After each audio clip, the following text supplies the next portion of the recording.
You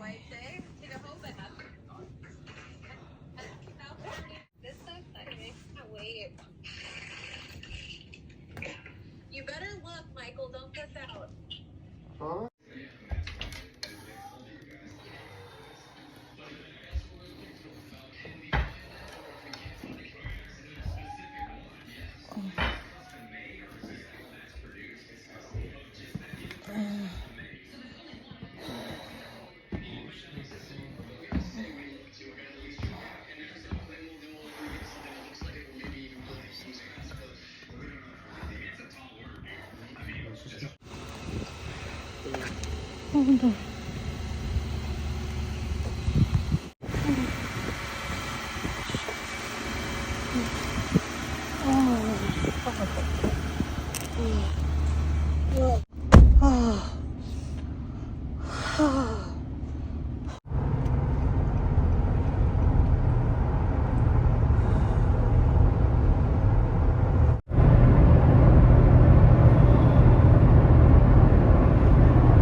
Take the next left onto Regency Park, then turn left onto St. Elizabeth's Boulevard.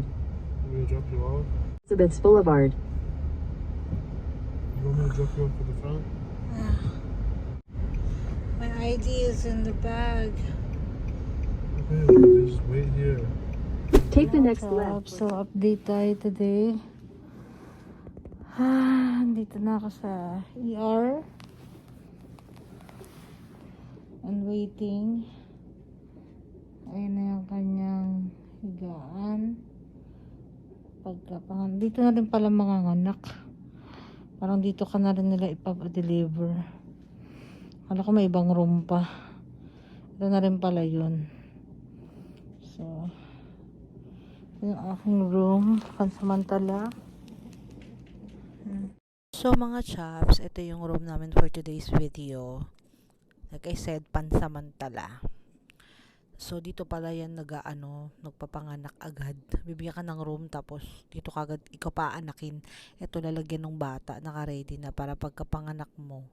Diyan ilalagay yung bata, lilinisan, mga ganun, titimbangin, ganyan. So, syempre first time ko manganak dito sa Jumerica, wala akong alam no. Tsaka yung mga anak ko sa bahay ko lang pinanganak, sa banig lang sila.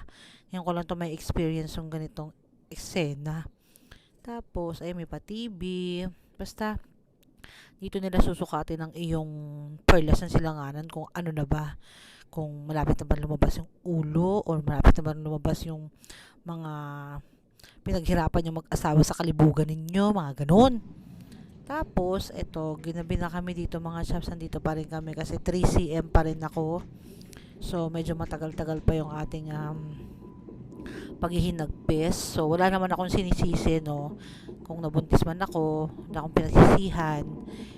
Wala kalibugan natin yan. So, harapin natin. So, ito yung mga gamit ni Tembang, mga chaps. Yan.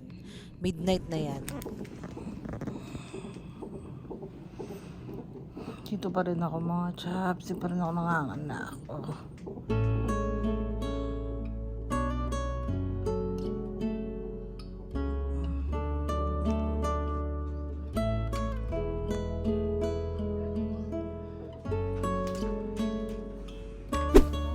Meron silang menu dito sa hospital. So, mamimili ka kung anong bet, no? It's up to you.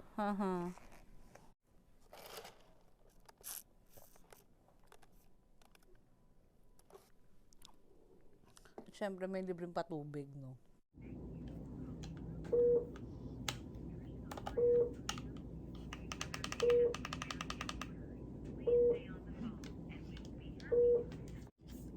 Solidly on the Hi, can I order a breakfast?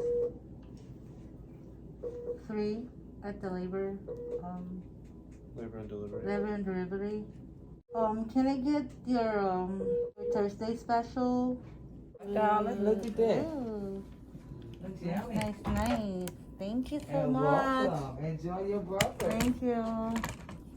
I think you're ready. Ito na yung food natin, mga chaps. So, aray. I have this and this. And what is this? Cereal. Cereal. Where's my milk at?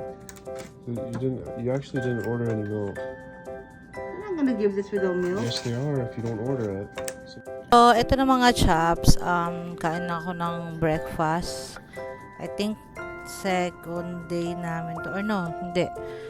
Next day pala namin to. Diba gabi kami sumugod sa hospital.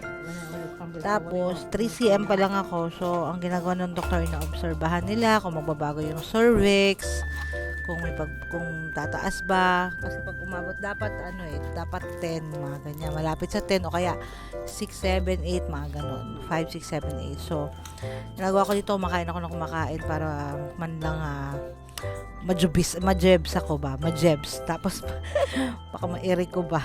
Para lumuwag-luwag ng konti. Yan. So, inaobserbahan nila ako dyan. Hopefully, niisip namin dyan, wag na kami pauwiin. May magbago. Medyo tumaas ng konti yung cervix ko. So, hindi pa namin alam by that time. So, ito pa rin kami. Nabutan na kami rito ng pang dinner na ata tong menu na to. Ewan ko, basta hapon na yata yan. Nabutan na kami ng siyam-siyam mga chaps. At lang pababagong aking cervix at mukhang magdidesisyon na ang aking OB na pauwiin na lang ulit kami. So yun nga, hagard-hagard ko na dito kasi sabi naman nila talagang pumapangit na talaga ng bongga pag manganak na. Hello! Matagal na akong ngit. Parang mas lumala lang talaga today. So yun na nga, mag-order ako ng lunch dito bago ako may pauwiin para walang bayad kasi nga libreta dito sa ospital ko. So, ayun. Ay. So yun na nga mga chaps, and that's all for our vlog for today. Ayun lahat ng mga taga USA, Canada, Europe, Italy, whatever, kung saan man kayo lupalop ng mundo. Except Middle East, wala pa tayo dyan sa Middle East. I-download nyo na ang SendWave app. Yan mga chaps, sa SendWave app sa inyong mga cellphone, Android man kayo or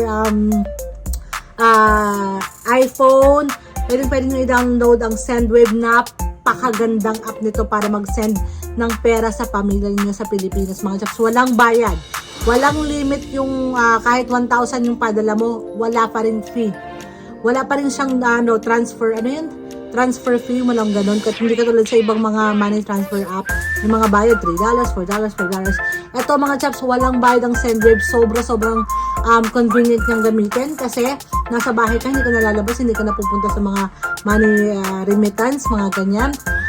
Pwede nyo siyang ipadala from SendWave to GCash, Bank, M. Luwilier, Cebuana Luwilier, at kung saan pang pwedeng remittance sa Pilipinas.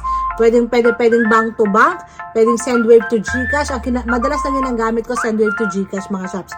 Kasi yung anak ko, minsan bigla-bigla manghihingi ng 500, 1,000, ganon. SendWave lang mga shops, walang fee. Bakit walang fee? Kasi mga shops, naiintindihan ng SendWave company na tayong mga OFW or tayo dito mga nasa ibang bansa kung paano tayo kumayod ng bonggang-bongga para sa pamilya natin mga chaps.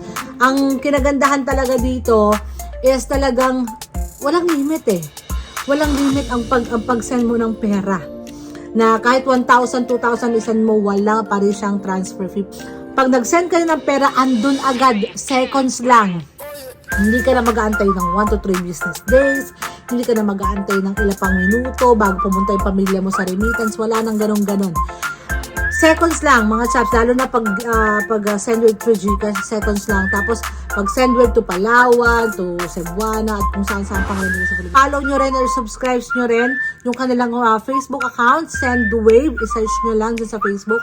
I-follow nyo para sa mga updates na mga promo nila. Pag ginamit nyo yung aking promo code na Madam Kilay, meron kayong $10 credit. Kumbaga, free na $10 na pwede nyong isan sa pamilya nyo. 500 pesos din yung mga chaps. chaps. Basta, i-follow nyo yung kanilang Facebook page, Sendwave. Search nyo lang sa Facebook page nila. Or mag-visit kayo sa kanilang website, sendwave.com mga chaps, for more promo updates. Download na! Thank you, Sendwave!